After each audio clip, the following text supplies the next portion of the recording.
Eto attorney, maumpisahan ko na lang ano po yung topic natin about sa konstitusyon natin. Ano ba attorney yung pinakaimportanteng siguro tawagin nating checks and balances sa 1987 Philippine Constitution na dapat gumagana ngayon, lalo na sa gitna ng mga away sa politika, sa Senate, sa gobyerno natin, Attorney Ann? Okay. As we all are aware, meron kasi tayong three branches ng government. We have the legislative, the judiciary, and the executive. So, yung nangyayari sa Senate is confined within the legislative. Pero hindi ibig sabihin na lahat ng actions nila would go unchecked. Kaya pumapasok yung principle ng checks and balances in order for the other to monitor yung other department. In this case, this structure promotes yung accountability, dapat balance and transparent yung government. Ngayon, meron tayong tinatawag na concept ng judicial review. Itong judicial review na to, pumapasok siya in case na medyo yung legislative natin is nag-a-act in grave abuse of discretion, amounting to lack or excess of jurisdiction, or kumbaga sumusobra sila dun sa kapangyarihan na binigay sa kanila ng Constitution. So isa yun sa mga parameters na pwede nating i-implement in case na this goes out of hand. Kasi ngayon, we can say na political question pa siya eh. Parang premature kung magpa-file ka agad sa court eh. So until and unless meron ng judicial question na pwedeng pag-decidean yung court, and until unless syempre may mag-file for it to be reviewed by the judicial department, then that's the time that the judiciary can step in and say, "Hoy, you're encroaching powers not given to you by the Constitution. So, masobra kayo." So, yun yung sa tingin kong pinaka-importanting principle that we have to consider with regard to check and balances. Okay po, yun. Ito attorney, sa tingin nyo po bilang isang lawyer, sa tingin nyo attorney, pinoprotektahan pa ba ng konstitusyon yung freedom of speech at press sa era ng fake news, red tagging, and maging dun sa tinatawag na online harassment, Attorney Ann? I would say yes, kasi there have been recent attempts. Actually, marami na eh, na mga law na napapas dati in order to restrict itong forms of communication na to. Pero then and again, the court has ruled several times na yung freedom of expression, it can only be curtailed pag may specific boundaries. And I would say clear legal boundaries. Pag overly broad or vague, then that's the time. So, hindi ibig sabihin na you have the freedom of speech, absolute yun. So, it also comes with, again, responsibilities. So, you have the right to express yourself, but at the same time, you have to make sure that it is within the bounds of law. Kasi meron na tayong cyber libel, di ba? Online harassment. So, hindi absolute yung right mo to speak. It also must come with responsibilities, and that responsibility should be taken into consideration before you speak, di ba? Kaya think before you speak. So, yeah, yun yung principle. So, as long as yung freedom of speech mo is within the bounds of law, it's not malicious, harmful, or it's not false, as long as credible siya, then by all means, you should express yourself. Okay po, iyon. Very well said, attorney. Dito tayo, attorney, sa Article 7 ng Konstitusyon. Sa tingin nyo ba, attorney, clear po ba yung batas tungkol naman sa command, responsibility ng Pangulo natin? And applicable ba ito sa mga kontrobersya ngayon, Attorney Ann? Okay, so we just have to be very clear about it, ha? Kasi three branches of government yan. So, insofar as the president is concerned, ang concern niya lang is within the executive branch. So, with the command responsibility doctrine, he is legally and morally hold in capacity na yung mga actions ng mga subordinates niya would he would be personally accountable for it. Hindi siya pwedeng mag-feign ng ignorance that he did not know, because he should know. When it comes to the legislative naman, syempre merong iba-iba eh. Ngayon, meron tayong tinatawag na Senate President. So in essence, siya yung command responsibility. I mean, he has to call the caucus and he has to do this and do that. Syempre may rights siya, may responsibilities din siya. So, insofar as the command responsibility is concerned, in fact, ito nga yung isa sa mga basis nung kinaso kay Pangulong Duterte dati, di ba? So, in order for that to subsist, dapat merong effective control. Itong commander na to should have control over these persons. Tapos knowledge, dapat aware siya. And lastly, aware siya pero hindi siya nag-take action.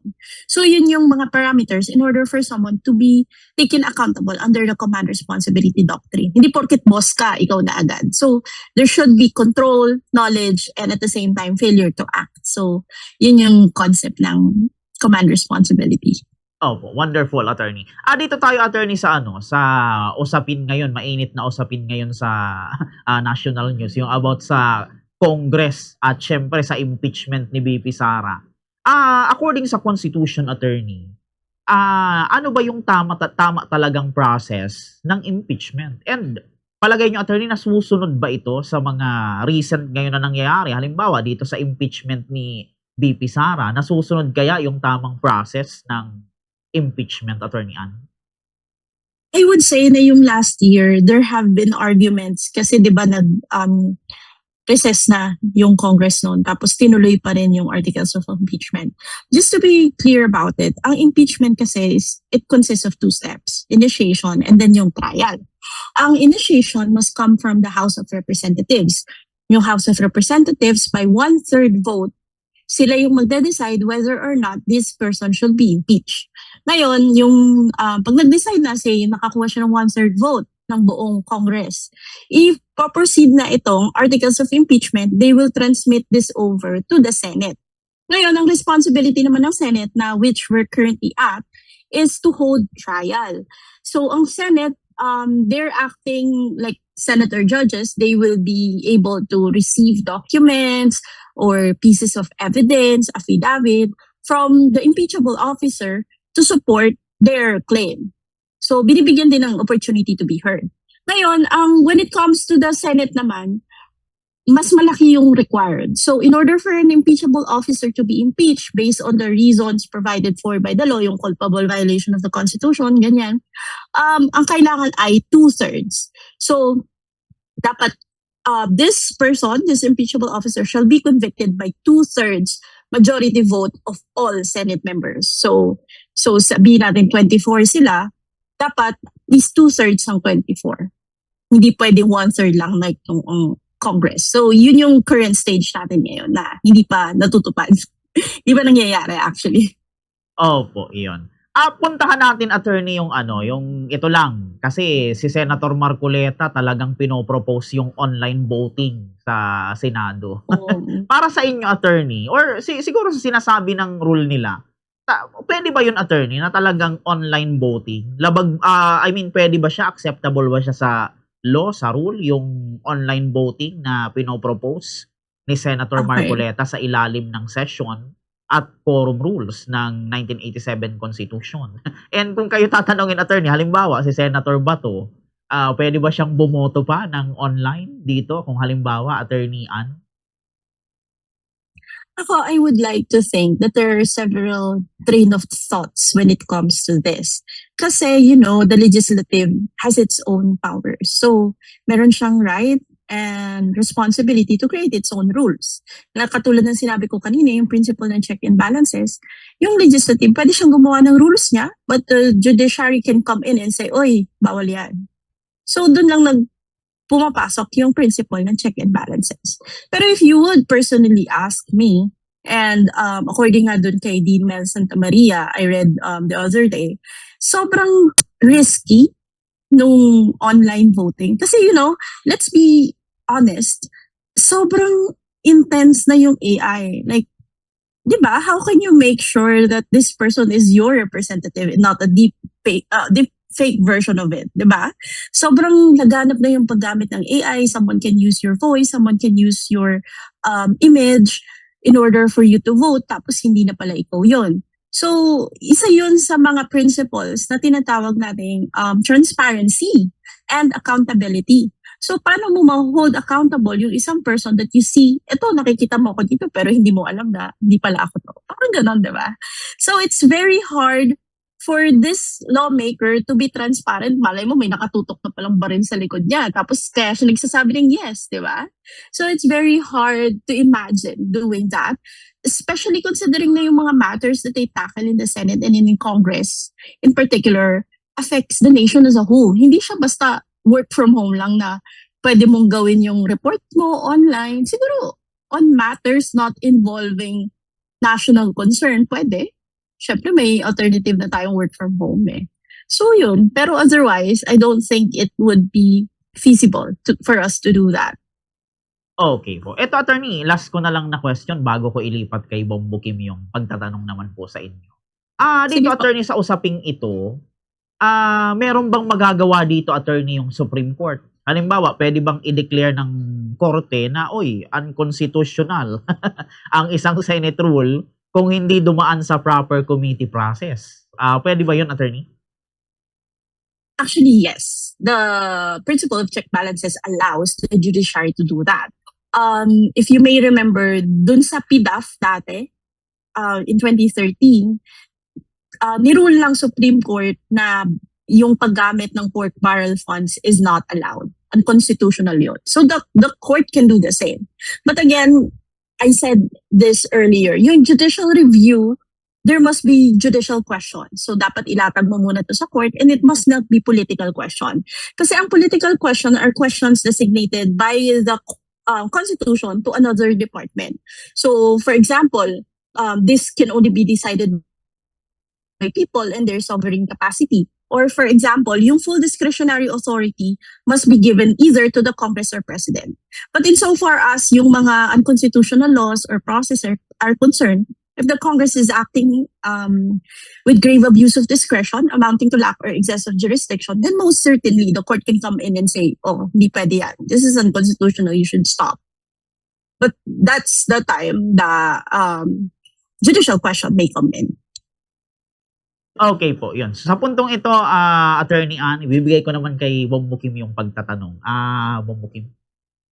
Yes, Attorney Ann, good morning po. Bombo Kim Ramos ulit and welcome po sa Morning, ating Kim. programa na Good Morning Philippines. Siguro balik po tayo sa generality, Attorney, nitong 1987 Constitution, which is the latest constitution po dito sa ating nation na attorney. Siguro matanong ko lang po, ano ba yung kadalasan o mga observed na loopholes o kadalasan mga siguro crime or situation na unsupplemented pa dito po sa 1987 Constitution. When we say John Attorney, kumbaga siguro hindi even may nakalagay na as enabled by a law or walang ganong provision, hindi pa po kumbaga sakop ng limitations or ng provisions explicitly by our current constitution. Ang ganda ng question mo, Kim, actually. Isa yan sa mga particular na I think should be amended or at the very least should be supplemented. Ang daming provisions sa Constitution, sa 1987 Constitution na general in character, lalo na sa state policies. So they mention something about yung political dynasties, should be avoided. But then again, if we look into it, meron tayong tinatawag na executing and non-executing provisions. So while the Constitution provides that political dynasty shall not be allowed, wala rin namang specific guidelines on how to implement the same. So hindi siya executing in its character. So yun siguro yung mga particular like yung sa nation building, sa sports, sa women, ang dami nating mga general provisions na ganun. But that's what it is. It becomes theoretical only until and unless merong executing provision or merong supplementing law towards it. So siguro if we cannot amend the Constitution in order to rectify it, at the very least, we should focus on, say, publishing laws that would implement these general policies. Kasi sayang naman, ang ganda ng thought pero it's not being taken into consideration. So, you mean by that, madam, meaning to say na siya hindi executory in nature, meaning to say pag kino-question siya before the sabi natin sa Supreme Court, may chance ba na hindi siya pwedeng katigan or kumbaga i-label as unconstitutional given na hindi po siya executory in nature? Yes, actually marami nang nangyari before, lalo na yung sa principle ng initiative. There was a Delphine case nung panahon pa to ni Miriam Defensor Santiago, nag-attempt sila to do initiative, yung charter change. But then again, medyo complicated pa yung part na yun because the court ruled na the COMELEC cannot publish its own guidelines. Parang ang nangyari is while the law provides na the people can promote or say initiate yung amendments into the Constitution, there were questions about it being paano mo implement. So while the law provides for the same, it doesn't self-execute. So there must still be clear guidelines. Paano yung parameters nun, how it is taken, how do you prove it, how do you supply it in court, and how do you prove that the people actually signed it. So may questions na ganun. Actually, hindi lang naman ito specific dito sa initiative eh. Actually, marami pa. So, yun yung medyo gray area sa batas natin, especially sa 1987 Constitution. Ang dami nating provisions na ganyan. So, if ganyan ma'am, na talagang naging gray area po ito sa ating Constitution, mean to say the Supreme Court itself or diba anybody na kumbaga walang certain power to implement or do something, or i-reiterate ko mama, yung pag-decide mismo and interpret ng Supreme Court considering na walang specific executory provisions to give them power na i-declare ang isang bagay or desisyonan based on the Constitution itself, pwede bang sabihin natin ma'am na ito or mag-act sila ultra vires act or they will act beyond their powers? Well, basically, ang role ng Supreme Court is to avoid yung mga ultra vires act. So, kunyari gumawa yung Congress ng ganito, and that's when the judiciary comes in and then avoids that. Kasi yan yung principle ng grave abuse of discretion. Since the Congress can only act within the powers provided to it by the Constitution, so pag nag-amend sila or pag gumawa sila ng mga actions na say based sa Constitution pero hindi self-executing, wala pang law na nagpa-provide for the guidelines, therefore hindi pa siya ma-implement, then the court can come in and say, wait lang, hindi pwede yan. So the court can say, until and unless magpasakay ng batas, providing for the guidelines on how this is taken, then sasabihin ng court na, no, this is unconstitutional, this is not allowed. So yun yung role ng judiciary in order for them to check if the Congress is within its limits or yung actions ba nila ay ultra vires.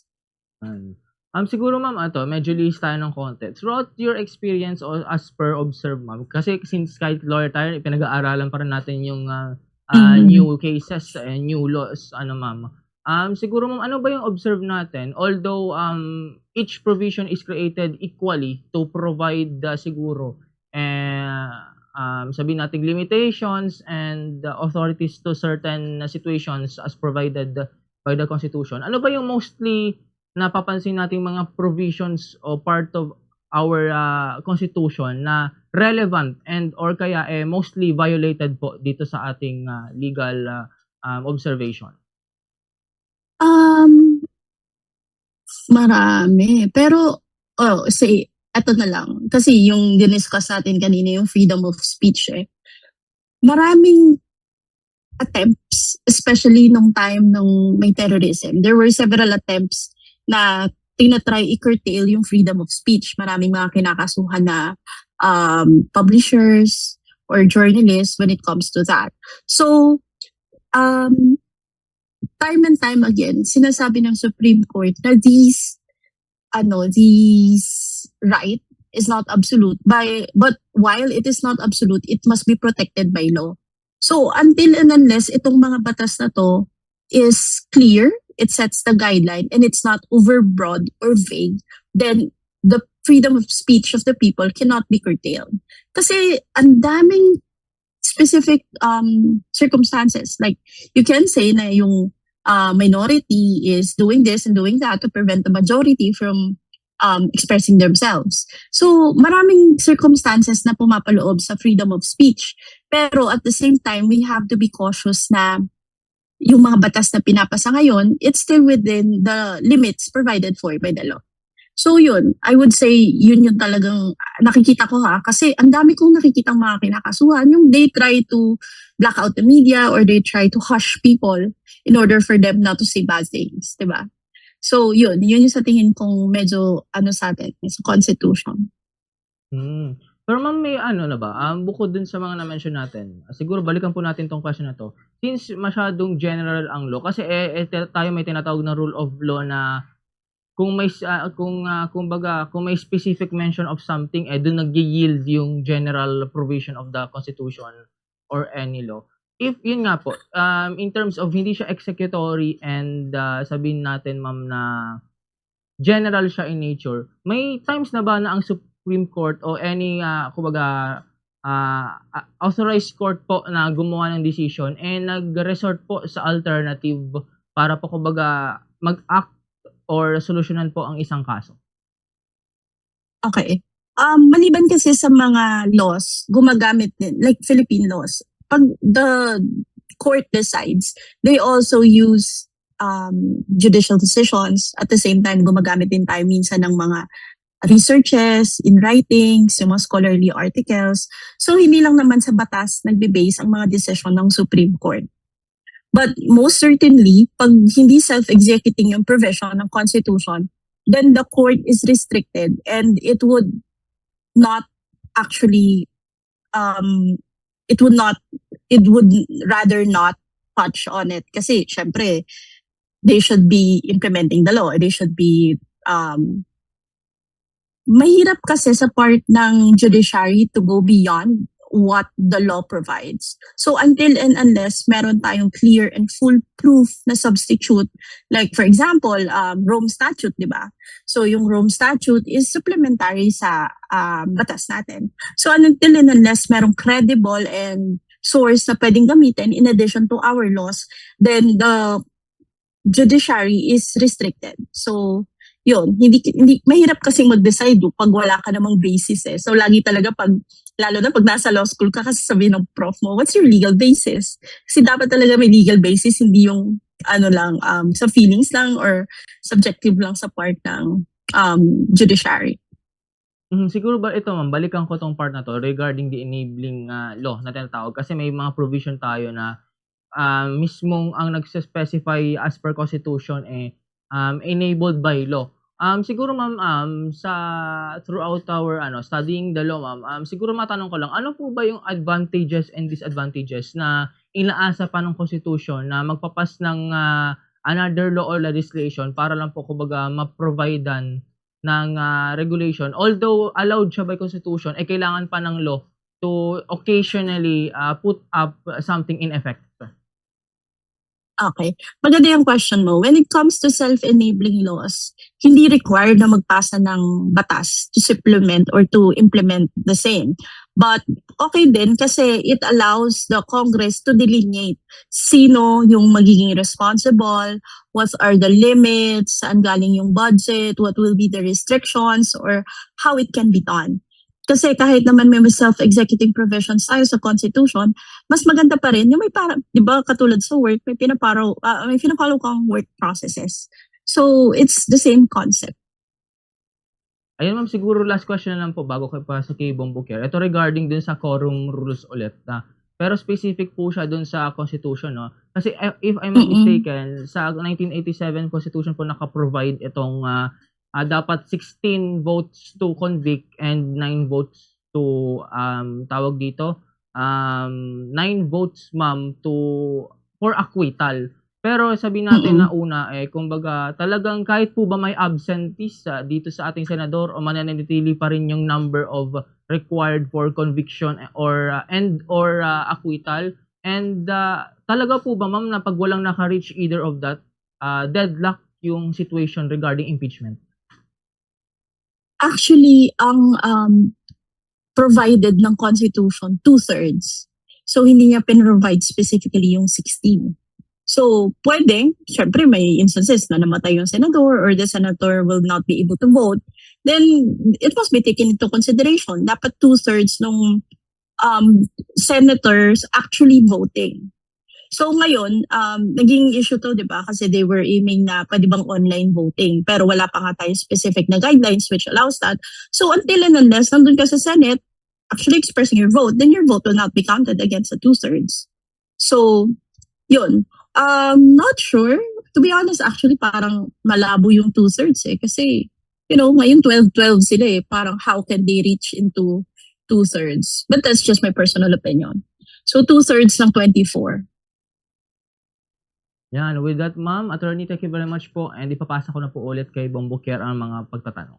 Okay, balik sa akin, Thank you, Attorney Ann. Itong mga ilang katanungan na lang, Attorney Ann. Dito, makakuha ko, Attorney, yung inyo namang opinion. Kasi, syempre, nabalitaan natin, Attorney, yung clash between Senator Marcoleta and Senator Risa Hontiveros. Ang sabi kasi ni Senator Marcoleta, Attorney, yan kasi ang hirap pag walang legal background. Mga ganun na linya. Ano ang take nyo nun, Attorney? Mali ba si Senator Marcoleta na sabihin niya yon o emotional lang si Senator Risa Hontiveros, Attorney? Alam mo, this is a topic being discussed in private rooms. Syempre, we cannot say na dapat hindi to tumakbong senador kasi wala naman, di naman abogado. Pero the congressmen and the senators are representative of the people. So, the people in their sovereign capacity, in their sovereign power, elected these people which they know they can represent them. Hindi naman pinoprovide ng batas na kailangan may legal background kayo or may law books ka sa likod. Pero yun, I think what matters is if you are in the position where you are representing the people and you are tackling these national issues, of course, you should have legal basis. So it's not necessary for you to be a lawyer. Pwede ka mag-hire ng advisor na lawyer eh. So I don't think that you should have legal background, but at the very least, you should exert efforts in order for you to be familiar with the rules and at the same time, do your research. Kasi andyan ka na eh. You can't just fake it till you make it. You have to actually work and study what you're talking about. So I don't think na sobrang, I think it's demeaning to say that. So I think anyone can be a lawmaker as long as they have the right research to do so and they have the right people behind them. Yun, kasi hindi nga pinoprovide ng Constitution, why would we restrict, diba? Opo, iyon. Pero maraming nagsasabi, Attorney, yung sinabi ni Senator Marcoleta ay ad hominems. Para sa inyo, Attorney, ad hominems ba talaga yung sinabi ni Senator Marcoleta? Ad hominem kasi basically pertains to the character. When you can't win on a debate, you just attack the personality of the person you're arguing with. And that's not allowed kasi you should discuss the topics being discussed, hindi yung personality ko. Kasi there were several instances na you would attack their background, their hairstyle. Irrelevant siya eh. Kasi you should focus on what's on the table. And basically, that is ad hominem because anong pakialam mo kung wala akong legal background as long as I have the right resources and the right research to back up what I'm saying, di ba? So yun, I think it's really ad hominem. Okay po. Yung usapin, Attorney, nung pag-walk out ng minority sa Senate.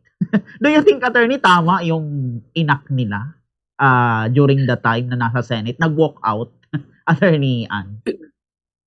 Oh, this is very questionable, no? Kasi in the first place, ngayon si Senate President Alan Peter Cayetano, he should be the one to, control. Kasi parang ang kalat we're doing this publicly. Why don't we take this into chambers? Let's discuss this para hindi natin pinapahiya yung sarili natin. Diba? We're arguing over something in the cameras. Pwede bang pag-usapan muna natin to publicly para hindi naman tayo nakakahiya? So I would say that it's not proper to walk out on issues like this. But then again, the decision and the order must come from the Senate President. Dapat siya yung mag-implement ito. Let's discuss this calmly. Kasi, we're discussing national issues. Hindi naman pwedeng laging puso lang, diba? So, this affects the entire nation as a whole and it cannot be decided upon by just emotions. Pag galit ako, mag-walk out ako. Kasi, it's bigger than the rest of us.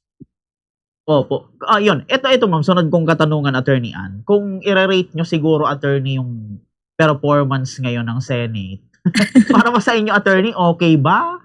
Halimbawa, on a scale of 1 to 100, 100% ba siyang okay sa'yo, attorney? Yung mga nangyayari ngayon sa Senate, Attorney Ann? I think so. I would say siguro mga 50. I mean, kasi alam mo, maraming bad media surrounding about what's happening. Tinatawag na circus yung Senate natin. Pero, this is the time that people are actually listening.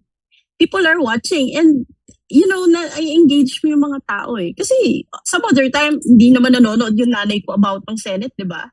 Pero now, nakikinig siya. And somehow, medyo complicated yung nangyayari. But at the same time, it piques yung interest ng mga tao na nanonood sa mga bahay-bahay. Nagiging interesado sila. And at the same time, interesado silang matuto and makialam. And that's what matters most eh. Okay, yun. So ito, attorney, dahil limited lang yung ating oras, mauubos na yung ating oras sa Zoom. Siguro, attorney, ito na lang mga huling katanungan. Siguro, attorney, kung halimbawa ikaw yung magpapaliwanag ng sa ordinaryong Pilipino, ano ba, attorney, yung isang bagay sa konstitusyon na siguro dapat na ipaglaban ng bawat Pilipino, Attorney Ann? I think yung political dynasty. Isa yun sa mga, personal favorites ko eh. Kasi until now, sino bang nagpapasa ng batas, di ba, legislature? So why would they restrict themselves from running into office, di ba? So I think it's high time that we should consider amending the Constitution with regard to that, or at the very least, the Constitution should be amended to include yung provisions on how this specific provision can be self-executory. So yun. Kasi I don't think in this lifetime that anyone from Congress or Senate would pass a law prohibiting political dynasty. Di ba? So, ayun. Kasi at this point, I think lamang ang may alam talaga. So, at the very least, we should be knowledgeable with what is happening around us. Hindi tayo pwedeng mag-feign ng ignorance. Kasi at this digital time and age, ang dali-daling mag-Google. Di ba? So, hindi mo kailangan ng legal background in order for you to know what you're talking about. But yeah, I think knowledge is always power when it comes to circumstances like this.